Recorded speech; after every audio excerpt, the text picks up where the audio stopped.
Hello viewers, এখন তোমাদের সামনে নিয়ে এসেছি বর্ধমান মিউনিসিপ্যালিটির নতুন একটা নোটিফিকেশন। দেখো এখানে নোটিফিকেশন কিসের নিয়ে? অনারারি হেলথ ওয়ার্কার HHW, অর্থাৎ HHWর একটা রিক্রুটমেন্ট হবে কোথায়? বর্ধমান মিউনিসিপ্যালিটিতে। এই বর্ধমান মিউনিসিপ্যালিটিতে রিক্রুটমেন্ট হবে। তার নোটিফিকেশন দেখো, এখানে ফুল ডিটেলস আমি দেখিয়ে দিচ্ছি তোমাদের। প্রথমেই কি বলা আছে? The engagement will be made on contract initially for 1 ইয়ার। 1 ইয়ার প্রথমে 1 বছরের জন্য কন্ট্রাক্টভাবে ইনিশিয়াল নেওয়া হবে, এঙ্গেজমেন্ট করা হবে। ভ্যাকেন্সি কতগুলো রয়েছে? এখানে 36, অর্থাৎ HHW এর টোটাল ভ্যাকেন্সি রয়েছে 36। আর এখানে আরেকটা জিনিস বলা আছে, as this is an honorary engagement, no regular contractual engagement, it will be treated as unreserved. অর্থাৎ এখানে টোটাল ভ্যাকেন্সি তো বলে দেওয়া আছে 36 ভ্যাকেন্সিতে রিক্রুটমেন্ট হবে, অনারারি এঙ্গেজমেন্ট হবে, অর্থাৎ নট রেগুলার কন্ট্রাকচুয়াল বেসিসে না। কী কী কোয়ালিফিকেশান লাগবে এই পোস্টে অ্যাপ্লাই করার জন্য? আমার প্রথমে কি হতে হবে? Candidate must be resident of Bardhaman municipality, অর্থাৎ ক্যান্ডিডেটকে অবশ্যই বর্ধমান মিউনিসিপ্যালিটির মধ্যে স্থায়ী বাসিন্দা হয়ে থাকতে হবে। অন্য কোনো জায়গার বাসিন্দা হলে সে অ্যাপ্লাই করতে পারবে না। সেকেন্ড রয়েছে যে ফিমেল ক্যান্ডিডেট হতে হবে, মেল ক্যান্ডিডেট চলবে না। অবশ্যই তার এজ গ্রুপ 30 থেকে 40 ইয়ার্স হতে হবে। কত? 1 জানুয়ারি 2023, 30 থেকে 40 বছর বয়সের মধ্যেই হতে হবে। যদি কোনো candidate SC ST OBC A OBC B এসব ক্যান্ডিডেটের মধ্যে পড়ে, তাহলে লোয়ার এজটা হবে 22 ইয়ার্স, অর্থাৎ 30 বছর না হয়ে তখন 22 ইয়ার্স হলেই সে অ্যাপ্লাই করতে পারবে।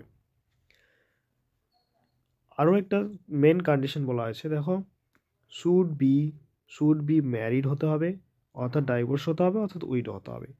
অর্থাৎ যে প্রথমে বলা আছে যে ফিমেল ক্যান্ডিডেট হতেই তো হবে, এবং বর্ধমান মিউনিসিপ্যালিটি স্থায়ী বাসিন্দা হতে হবে, বয়স 30 থেকে 40 বছর হতে হবে, এবং যদি সেটা রিজার্ভ ক্যাটাগরি ক্যান্ডিডেট থাকে তাহলে সে 22 বছর বয়স হলেই অ্যাপ্লাই করতে পারবে। এবং ক্যান্ডিডেটকে অবশ্যই ম্যারিড হতে হবে, ডিভোর্স হতে হবে বা উইডো হতে হবে, যে কোনো একটা ক্যাটাগরির মধ্যে থাকতে হবে, অর্থাৎ আনমেরিড কোনো ফিমেল ক্যান্ডিডেট অ্যাপ্লাই করতে পারবে না। এবং ক্যান্ডিডেটকে অবশ্যই অ্যাটেস্টেড কপি ম্যারেজ সার্টিফিকেট দিতে হবে। যদি কারো ম্যারেজ সার্টিফিকেট কেউ না দিতে পারে, তখন তাকে ভোটার কার্ড, রেশন কার্ড বা আধার কার্ড দিলেই হবে, কিন্তু সেখানে সেই ডকুমেন্টসে তার হাজব্যান্ডের নাম যেন মেনশন থাকে, তার হাজব্যান্ডের নেম মেনশন থাকতে হবে। কোয়ালিফিকেশান, এডুকেশনাল কোয়ালিফিকেশান মিনিমাম মাধ্যমিক পাস হতে হবে। সে তারও বেশি কোয়ালিফিকেশান থাকলে সে দিতে পারবে, কিন্তু তার যে মার্কস ক্যালকুলেট করা হবে সেটা মাধ্যমিক এর যে নাম্বারটা থাকবে সেই নাম্বারই সেখানে ক্যালকুলেট করা হবে। অর্থাৎ হায়ার এডুকেশন কোয়ালিফিকেশান থাকলে সে শো করাতে পারবে, কিন্তু সেখানে তার যে মার্কসটা ক্যালকুলেট করা হবে, অর্থাৎ মাধ্যমিকে যেইভাবে পার্সেন্টেজ পাবে সেই পার্সেন্টেজই তাকে ধরা হবে, অর্থাৎ মেরিট লিস্ট বানানোর সময় সেই পার্সেন্টেজ ধরে মেরিট লিস্ট করতে হবে। পে স্কেল, অর্থাৎ কত টাকা পাবে? The contractual remuneration for the post will be 4500 per month, অর্থাৎ এটা একটা ফিক্সড রয়েছে 4500 টাকা করে প্রত্যেক মাসে সে একটা কন্ট্রাকচুয়াল রিনিউমারেশন পাবে। অ্যাপ্লাইং প্রসেস দেখো খুব সুন্দর করে হাউ টু অ্যাপ্লাই বলা আছে, অ্যাপ্লাইং প্রসেস বলা আছে। একটা ফরম্যাটের মধ্যে অ্যাপ্লাই করতে হবে, যেটা বর্ধমান মিউনিসিপ্যালিটির অফিসে একটা ড্রপ বক্স দেওয়া থাকবে, সেই ড্রপ বক্সে গিয়ে সাবমিট করতে হবে। অর্থাৎ অ্যাপ্লাই করার জন্য একটা ফর্ম রয়েছে, সেই ফর্মটা ফিল আপ করে তার সঙ্গে পুরো ডকুমেন্টস দিয়ে ফিজিক্যালি বর্ধমান মিউনিসিপ্যালিটির অফিসে ড্রপ বক্সে সেই ফর্মটাকে সাবমিট করে আসতে হবে।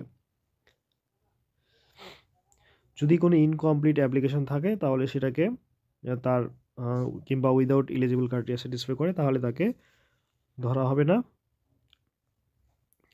কোনো স্টেজে। এখানে বলা আছে, দেখো, if any stage recruitment process is found only candidates did not meet up of any conditional discrepancy, যদি কোনো কিছু হয় তাহলে এগুলো সব বলা আছে। তারপরে বলছে ডেট, অর্থাৎ কবে থেকে কবে অ্যাপ্লাই করা যাবে, যেটা খুব ইম্পর্টেন্ট, যে লাস্ট ডেট বলা আছে 30 জানুয়ারি 2024 আপ টু 5 PM, অর্থাৎ 30শে জানুয়ারি 2024 সালের সন্ধ্যে 5টা পর্যন্ত সে তার বর্ধমান মিউনিসিপ্যালিটি অফিসে গিয়ে ড্রপ বক্সে ফর্মটা ফিজিক্যালি সাবমিট করে আসতে হবে।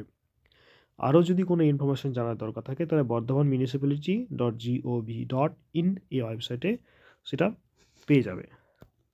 দেখো অ্যাপ্লিকেশন রেজিস্টার ডেট রয়েছে এখানে 5ই জানুয়ারি 2024। এবার আমার যে ফর্মটা আছে সেই ফর্মটা তো বললাম বর্ধমান municipality.gov.in এই ওয়েবসাইটে পেয়ে যাবে। আর যদি না পারো তাহলে এরকম একটা ফর্মেট বানিয়ে এখানে ফর্মটাতে কী কী লাগবে, একটা এখানে ফটো সাজাতে হবে। দেখো 3.5 বাই 3.5 সেন্টিমিটার দেওয়া আছে।